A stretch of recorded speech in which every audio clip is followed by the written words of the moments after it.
We will be in 2 Kings chapter 3. 2 Kings chapter 3, or 2 Kings 3, if you prefer it that way. Page 248. 248. There you go. Have you ever encountered a passage of Scripture where you read it, maybe you read it again, maybe you read it a dozen times, and your final conclusion was, I just have no idea what's really going on there? And you're like, all right. And then you just kind of move on. Maybe you asked somebody about it. Maybe you were satisfied. All the time. There you go. Maybe you were satisfied by the answer. Maybe you weren't satisfied by the answer. But for me, that has been 2 Kings chapter 3 for about the past month or so. I wasn't sure at the beginning. I just thought it was just for me that I was kind of considering it and everything like that. But then I felt led to jot down a few thoughts on this chapter. I don't have, I put this slides together last night, so not a whole lot in there compared to what I normally would have in the slides and everything like that. Just a couple quick points. But I entitled it Disobedience, Selfishness, and More, or maybe more. Because there's a controversy about 2 Kings chapter 3 and what it means. And I believe I know to a degree, but if you ask me tomorrow, I'll probably disagree with what I tell you today, and I may lean the other way. So it's a unique passage of Scripture, and I think you'll understand that as we kind of work through it. So if you'll follow along, I'm going to read verses 1 through 27, the whole of the chapter. That way we kind of see what's going on here, and I'll have it on the screen. I am going to be using, again, I mentioned this a couple weeks ago, I'm using the New King James today. I know that's not everybody's preference or whatnot. I am using it because I didn't have time to nail everything down on both sides of the aspect, so I just went with one, and so there's enough similarities I think we'll be understanding here. But 2 Kings chapter 3, verse number 1. Now, Jehoram, the son of Ahab, became king over Israel at Samaria in the 18th year of Jehoshaphat, king of Judah, and reigned 12 years. And he did evil in the sight of the Lord, but not like his father and mother. You remember Ahab and Jezebel, how wicked they were, the terrible acts that they committed. But Jehoram, though he did evil in the sight of the Lord, he wasn't quite like they were.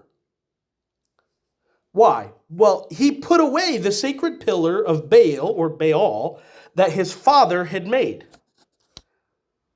But what did he do? Verse 3, nevertheless, he persisted in the sins of Jeroboam, the son of Nebat, who had made Israel sin. He did not depart from them. Verse 4, now, Mesha, king of Moab, was a sheep breeder, and he regularly paid the king of Israel 100,000 lambs and the wool of 100,000 rams. But it happened when Ahab died that the king of Moab rebelled against the king of Israel. So King Jehoram went out of Samaria at that time and mustered all Israel. Then he went and sent to Jehoshaphat, king of Judah, saying, the king of Moab has rebelled against me. Will you go with me to fight against Moab? And he said, I will go up. I am as you are, my people as your people, my horses as your horses. Then he said, which way shall we go up? And he answered, by the way of the wilderness of Edom. So the king of Israel went with the king of Judah and the king of Edom, and they marched on that roundabout route 7 days, and there was no water for the army, nor for the animals that followed them. And the king of Israel said, alas, for the Lord has called these 3 kings together to deliver them into the hand of Moab. But Jehoshaphat said, is there no prophet of the Lord here, that we may inquire of the Lord by him? So one of the servants of the king of Israel answered and said, Elisha, the son of Shaphat, is here, who poured water on the hands of Elijah. And Jehoshaphat said, the word of the Lord is with him. So the king of Israel and Jehoshaphat and the king of Edom went down with him. Then Elijah said to the king of Israel, "What have I to do with you? Go to the prophets of your father and the prophets of your mother." But the king of Israel said to him, "No, for the Lord has called these three kings together to deliver them into the hand of Moab." And Elisha said, "As the Lord of hosts lives, before whom I stand, surely, were it not that I regard the presence of Jehoshaphat, king of Judah, I would not look at you nor see you. But now, bring me a musician." Then it happened when the musician played that the hand of the Lord came upon him. And he said, "Thus says the Lord, make this valley full of ditches. For thus says the Lord, you shall not see wind, nor shall you see rain, yet that the valley shall be filled with water, so that you, your cattle, and your animals may drink. And this is a simple matter in the sight of the Lord. He will also deliver the Moabites into your hand. Also, you shall attack every fortified city and every choice city, and shall cut down every good tree, and stop up every spring of water, and ruin every good piece of land with stones." Now, it happened in the morning when the grain offering was offered, that suddenly water came by way of Edom, and the land was filled with water. And when all the Moabites heard the kings had come to fight against them, all who were able to bear arms and older were gathered, and they stood at the border. Then they rose up early in the morning, and the sun was shining on the water, and the Moabites saw the water on the other side as red as blood. And they said, "This is blood. The kings have surely struck swords and have killed one another. Now therefore, Moab, to the spoil." So when they came to the camp of Israel, Israel rose up and attacked the Moabites, so that they fled before them. And they entered their land, killing the Moabites. Then they destroyed the cities. Each man threw a stone on every good piece of land and filled it, and they stopped up all the springs of water and cut down all the good trees, but they left the stones of Kir Hareseth intact. However, the slingers surrounded and attacked it. And when the king of Moab saw that the battle was too fierce for him, he took with him 700 men who drew swords to break through to the king of Edom, but they could not. Then he took his eldest son, who would have reigned in his place, and offered him as a burnt offering upon the wall. And there was great indignation against Israel. So they departed from him and returned to their own land. See, we had a pretty decent story going up until about verse 25, and then all of a sudden it feels like the wheels got loose and we started running off course a little bit. Where did things go and what on earth happened?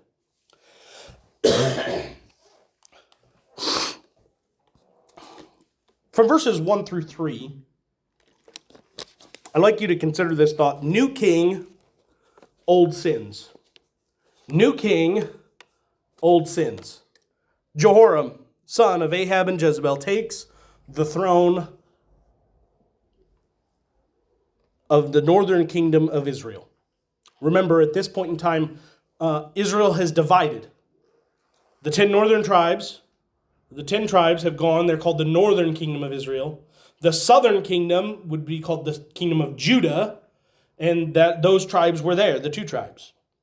And so, a split kingdom. Jehoram becomes the king of Israel, the northern kingdom, the majority group. I got up here the genealogy of the kings of ancient Israel and Judah. I know it's going to be small. You're not going to be able to read it entirely, but just kind of give you an idea. Saul is up here. The kingdom then went to David and then to Solomon. At that point, it was a united kingdom, but after Solomon, it split. And the 2 kingdoms were set. Jeroboam the first took over the northern kingdoms, the top 2 parts, or the top 10 kings, or tribes. I'll figure my words out someday, I suppose. And then Rehoboam led in Judah. Now, what does the passage tell us? It says that Jehoram did not do what Ahab and Jezebel did in worshiping of Baal. Instead, he brought back the gods, or brought back the sins of Jeroboam the son of Nebat. Now, Jeroboam the son of Nebat is this first person that leads the top tribes. I don't know why I keep calling him the top. Northern tribes of Israel. Jehoram is all the way down here. So there's 6 guys in between Jeroboam the first and Jehoram. Now, Jehoshaphat is over here. He is the good king that's reigning at the time of our text. Now, you'll be interested to know, and you might already know, but all these guys over here on the left are of the northern kingdom of Israel. Not a single one of them was a good king. They all did evil in the sight of the Lord. And over here, the kings of Judah, they weren't that far off, but they had a couple good apples along the way. One of those good apples is Jehoshaphat, who is the current leader of the kingdom of Judah. So, we ask ourselves then, what are the sins of Jeroboam that Jehoram is following? Well, Jeroboam was a servant of Solomon. He served in Solomon's courts. And then he rebelled against Solomon. And he had to actually flee away from the kingdom in order to save his life. And then when Solomon died, Jeroboam the first came back and convinced the northern tribes of Israel to follow him and make him their king instead of making Rehoboam their king. And when he did this and the kingdom finally split, he came to a conclusion, and you can find it in 1 Kings chapter 12, verses 26 through 28. That also details more there, the story of Jeroboam. You can also find it mentioned in the Chronicles as well. But Jeroboam made a decision, and he decided to set up 2 golden calves. You might have heard that before, with Aaron setting up a golden calf for the people when Moses was on the mountain and they were in the wilderness. Jeroboam sets up 2 golden calves, and his reasoning for doing so is this: if I don't do this, then the people are going to leave me, and they're going to go back to Rehoboam, the good king of Judah, and they're going to start serving God again, and I am going to be kicked out. They're going to kill me and get rid of me because I'm not doing this. So he determined, I need to do something to keep the people's attention. And so he builds 2 golden calves, and he tells them, these are your gods who led you out of the wilderness. Which, if you remember from our study a couple weeks ago in Joshua, it was obviously not 2 golden calves that led them out of the wilderness. It was God that did so. But he tells them to worship those golden calves, and the northern tribes of Israel follow along. Furthermore, Jeroboam established and appointed non-Levites to be priests of those worship center thingies or whatever you want to call them, which would have been strictly forbidden. And I didn't get a picture. I probably should have thrown a picture up there. But he goes on to lead the people to worship something that is explicitly forbidden in, I believe it's Deuteronomy, or maybe it was Judges, a form of goat demon that he led the people to worship. And so that's what Jeroboam did. And Jehoram looks at this and says, yeah, I don't want Baal. I'm going to go back to that. So, new king, old sins. Not doing so hot. That leads us to verses 4 through the beginning of verse 9, where we find a rebellion and an interesting coalition. A rebellion and an interesting coalition. Moab was conquered by Omri, who would be the father of Ahab, I believe it is. I should just specifically say the king before Ahab is probably the more accurate way to term it, because I can't guarantee off the top of my head that it was his father. But Omri conquered Moab, put Moab in subjection under their nation, and it's quite an interesting tribute that they must pay: 100,000 lambs and the wool of 100,000 rams. Now, if you're keeping track of numbers, 100,000 is a lot. Very lot. And I don't know how regularly he had to pay this, but that's a lot of work. So that's what he was doing. And eventually, Mesha, the king of Moab, was like, yeah, we're not doing that anymore. Too much work. We're done. We're not paying tribute to you anymore. And Jehoram, obviously, as the king of Israel, decides, yeah, I don't like that. I'd rather have them continue paying that tribute to us. And so he decides, we're going to go fight Moab, and we're going to put them back in subjection to us. And so he calls Jehoshaphat, who's the king of Judah, a good king of Judah, and he says, will you come with me? And Jehoshaphat does what? He says, my people, your people, me as you, my horses, your horses. We'll go. We'll go fight with you. And I was confused. Why did Jehoshaphat go? Why did he do this? It didn't make sense to me why this good king would do this. And so I have a question for you. When you look at this, verse 7, then he went and sent to Jehoshaphat, king of Judah, saying, the king of Moab has rebelled against me. Will you go with me to fight against Moab? And he said, I will go up. I am as you are. My people as your people. My horses as your horses. What is absent? What is missing from this text? Anybody want to throw anything out there? What's missing?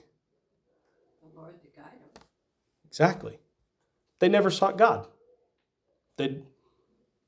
He just said, yeah, I'll go. I'll do it. A good king makes a bad decision. They didn't seek God. And of course, that leads to problems, as it usually does.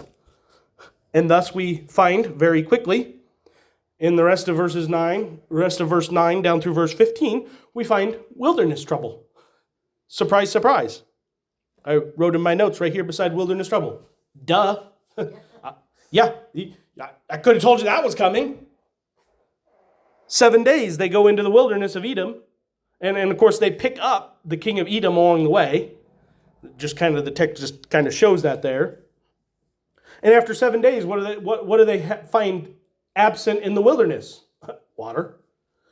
I don't know whose grand, brilliant plan this was, but again, you're going to run out of water in the wilderness. That kind of makes sense. It doesn't exactly correlate and go together. So they do this, and they run into a problem.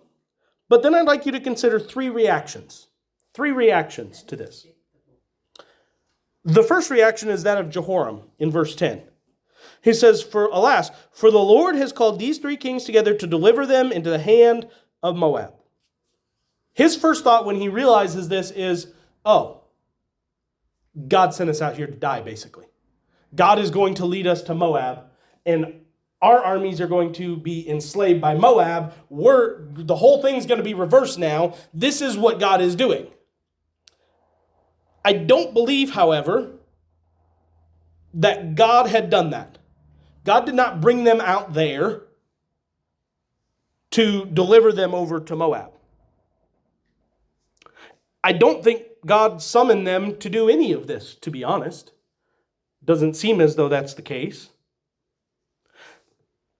And though God did not summon them, I believe it does hold true, however. There's a little bit of truth in his statement, and that is this: God did want their attention.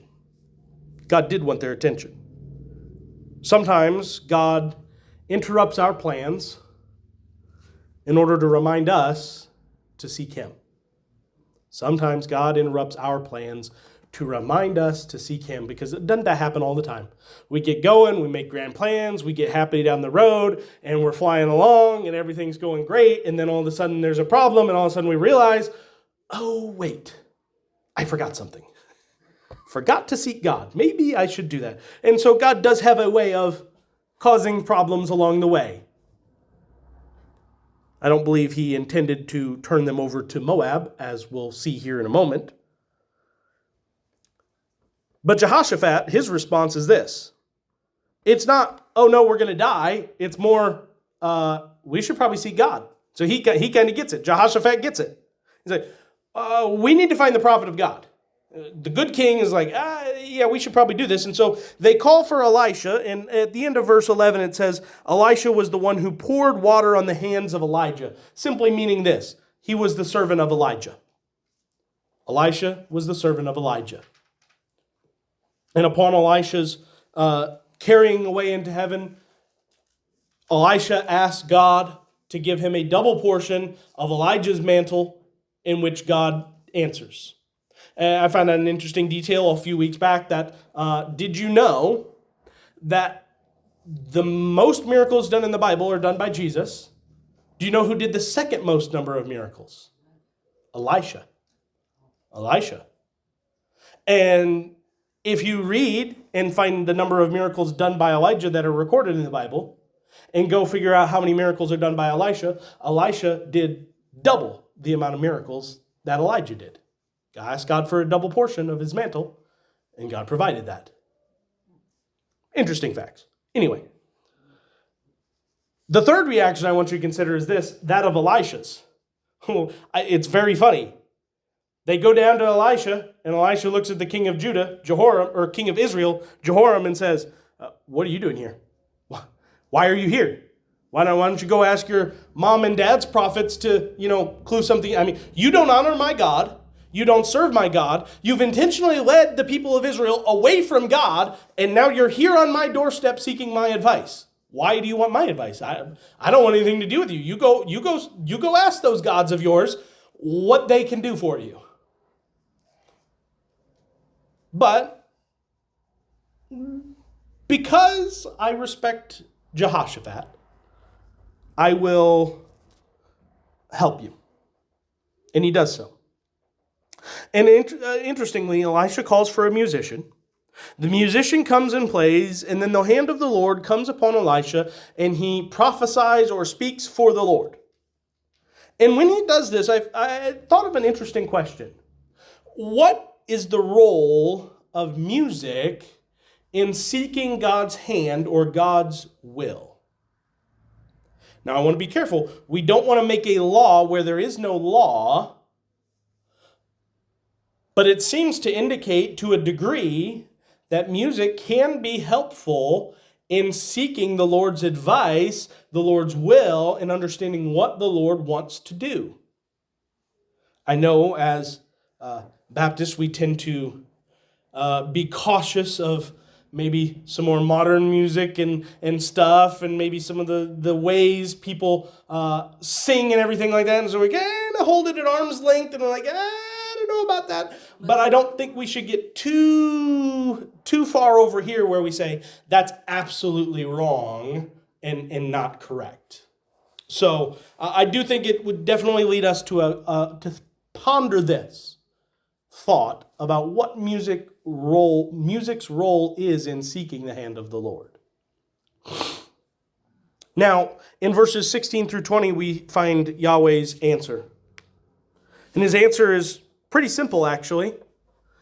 Go dig ditches, and I'll give water. Don't worry, you're not going to see rain. And there will be no cloud. Like, you're not going to get the wind that comes, that brings the clouds, that brings the rain. That will be completely absent. But trust me, I'll give you water. Trust over the ordinary. Because what? Sometimes God works in the ordinary, and sometimes God works supernaturally. God does both. Sometimes he can provide a miracle that is outside the bounds of what we believe is possible, and other times he takes what we normally do day in, day out, and he uses that to a greater extent than we ever could. Which is what he goes on to say in what? Mortify Moab. I'll give you the victory. Go do your job, fight against them, and I'll give you the victory. What's he tell him to do? Strike the fortified cities. In other words, destroy the walls, destroy the security of the cities, and leave them with rubble. Chop down the good trees so they don't have anything really good to build up and refortify the cities. Stop up the springs of water. In other words, dump rocks in their wells so that they cannot get water to feed their animals and everything like that. Fill the fields with good stones so they cannot gather crops and plant without doing a lot of work. In other words, what God says to do to Moab is this: make them fully reliant on you because you've done all this to their land. And if you do these things, I'll give you victory. Dig the ditches, mortify Moab, and I will give you the victory. But things start to go off the rails very, very quickly, it seems. Verses 21 to 27, consider this thought: the consequence of disobedience / the consequence of selfishness.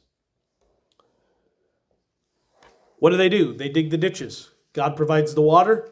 The Moabites look, they see the water, they mistake it with the sun's glare and the sun's glint off of the water as being blood. They say, hey, let's go. They fought against themselves. They've destroyed themselves. Let's go spoil it and take what's left. And of course, the Israelite army had not done any such thing. And so when the Moabites get there, the Israelites turn and they attack the Moabites and start striking them down.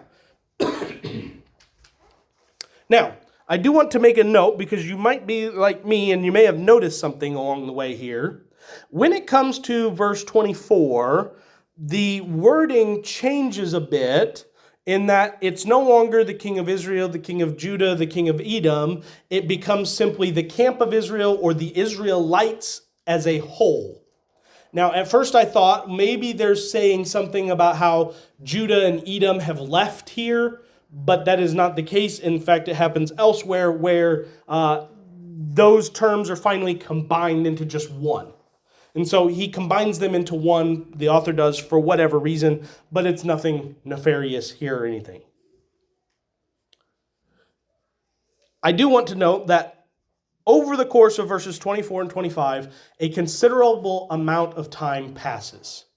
We don't see it mentioned in the text. It's like they came up to the camp of Israel, and then Israel just went through the land all on one day, destroying all the cities. It's not how it happened. This was a prolonged battle, if you will. This took the place over a month, maybe 2 months, maybe 3 months, maybe 6 months, or even more maybe, that they systematically went around conquering the town of the country of Moab. But when we come to the end of verse 25, verses 26 and 27, we run into, again, where everything kind of derails and things start to open up that have us asking questions. It says in verse 25 again, they destroyed the cities, they threw stones on the good land, they stopped up the springs, they cut down all the good trees, but when it came to Kir Hareseth, they left the walls or the stones intact. They did not break them down. Now, I'm going to start by giving you two interpretations of the events that are going to be taking place along the way. And the first one regarding Kir Hareseth is this. That Kir Hareseth was the last city they came to. So they destroyed all the other cities, and then they got to Kir Hareseth, and now they're going to begin destroying that city. That is a possible interpretation. The other interpretation is this. They destroyed the walls of all the fortified cities of every city except when they came to Kir Hareseth. They did not destroy that city for some reason. They left its walls intact. And thus it becomes a stronghold for the Moabites. Now, what happens in verse 26? The king of Moab saw the battle was too fierce for him. He took with him 700 men who drew swords to break through to the king of Edom, but they could not. Why would he do that? I have no idea. I'm not sure why he did that. Some speculate that the reason he went after the king of Edom was because the king of Edom was the strongest. And if he could destroy the king of Edom, then the other kings of Israel and Judah would then flee. Some speculate that the king of Edom was the weakest, actually. And then in doing so, he would gain a small victory, and then they'd be stronger enough to fight against the Israelite and Judah armies. Could be either or. But then what happens? Verse 27.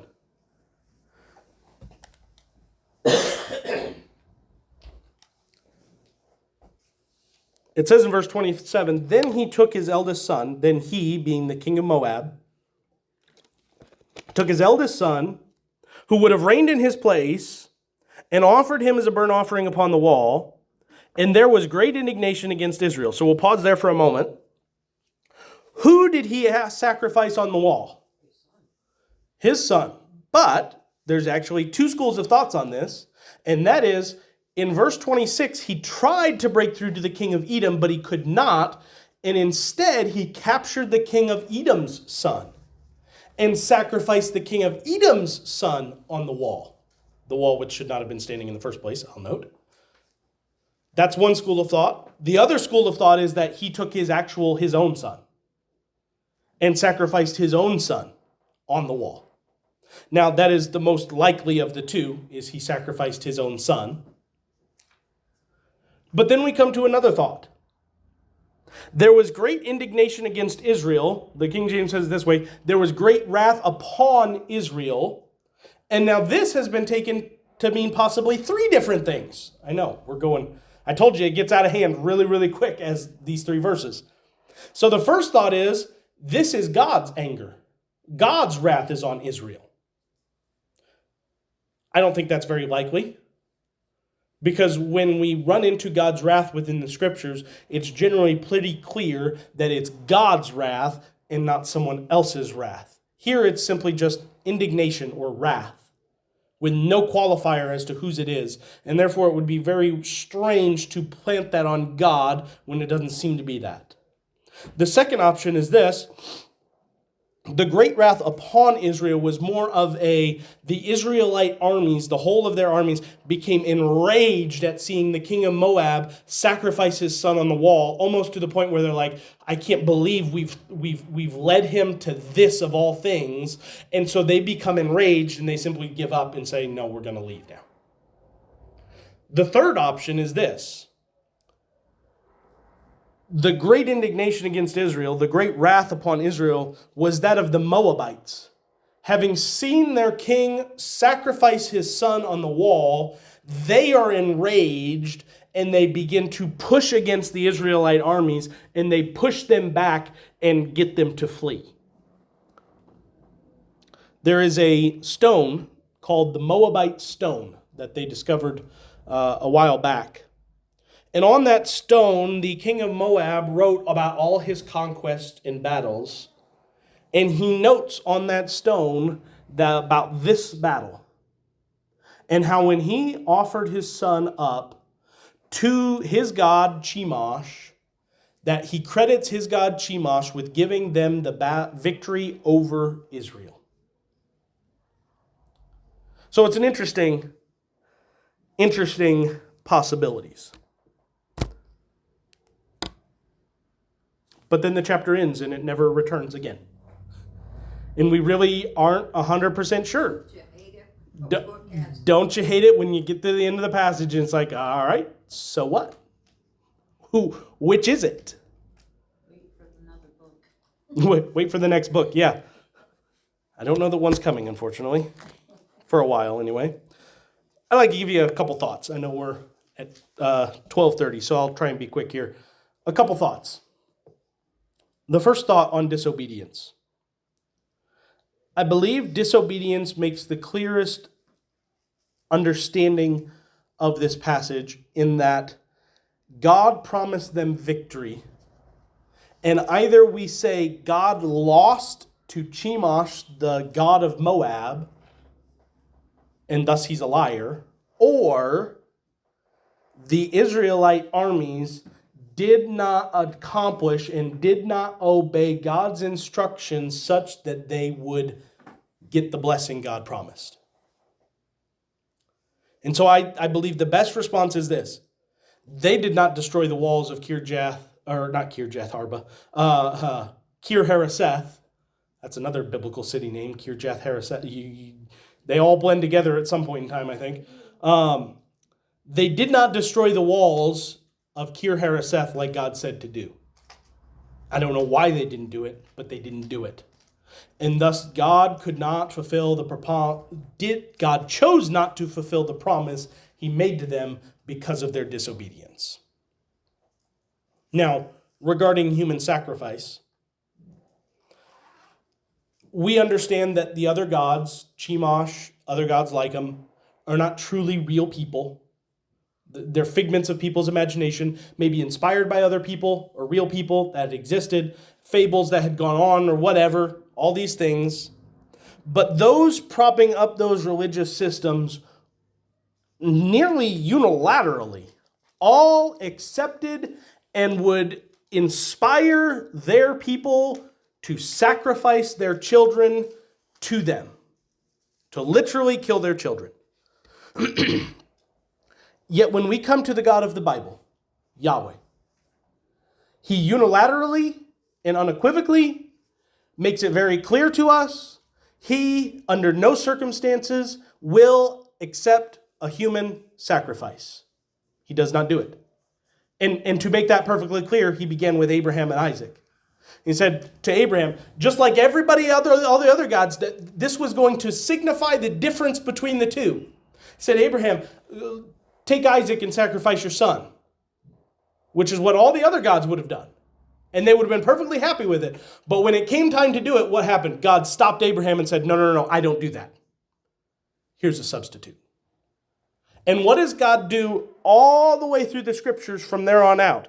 He says, offer so-and-so, offer such and such as a living sacrifice. He doesn't want those human sacrifices. Another thought on wrath. Certainly this is not God's wrath, I don't believe. I think it's unlikely to be the Israelites enraged. And my reasoning for that is this. Jehoram, the king of Israel, and the king of Edom are both spiritually bankrupt. They don't serve God. There's no evidence their heart has changed toward God at all. And there's no evidence after the text that their heart has changed toward God at all. And I would be highly surprised if these guys who are not worshiping God, not serving God, completely anti-God, would suddenly, upon seeing the king of Moab sacrifice himself, suddenly they grow a conscience and they say, oh, no, now we need to leave. Unlikely to be the case. And so it's almost certain that this wrath was the actual Moabites, strengthened by seeing this terrible sight, and they go out and do it and push back the Israelites. Now, the cough lingers forever. It just does not want to go away. Well, let me give you another thought on certainty. On certainty. Scripture is not always clear. It is not always perfectly clear as to what happened, why it happened, and all these details in the background. There's enough possibilities here that we are unlikely to know exactly. We know these events occurred. But all the little fine details that maybe help it make a little bit more sense to us, we aren't always going to know those things. So, what do? We rely on that which is clear. And we trust God with that which is unclear. In other words, we're not going to base our salvation on 2 Kings chapter 3 because there's some things in it that aren't perfectly clear to us. We can get a pretty good understanding of it, but we're never going to know 100% sure in this life. But when we come to, say, the death, burial, and resurrection of Jesus, we're going to rely on that because it's very clear what happened, when it happened, to whom it happened, what it was for. All of that is very clear. And so when we come across a text that's not perfectly clear, we trust God with that text. We rely on that which is clear. And so, two final thoughts. The consequences of disobedience. If that is what this is, that they disobeyed, they didn't do what God told them to do, and thus they lost the battle, which I believe is most accurate to what it is. When we disobey, and this is borne out all through the pages of Scriptures, those that disobey God, the blessings of God are withheld from those people. They could have conquered Moab, but because they chose not to do what God said to do, they lost. And thus the consequences of selfishness is this.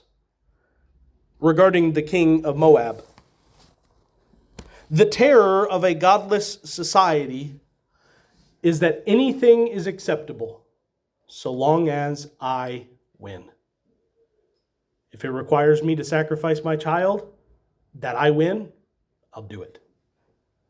That's a godless society. God's society is one of selflessness. A godless society is one of selfishness. Don't we live in a world fully devoted to the service of self? And so a couple thoughts. Disobedience, selfishness, and maybe plenty more is what we got. Let's pray.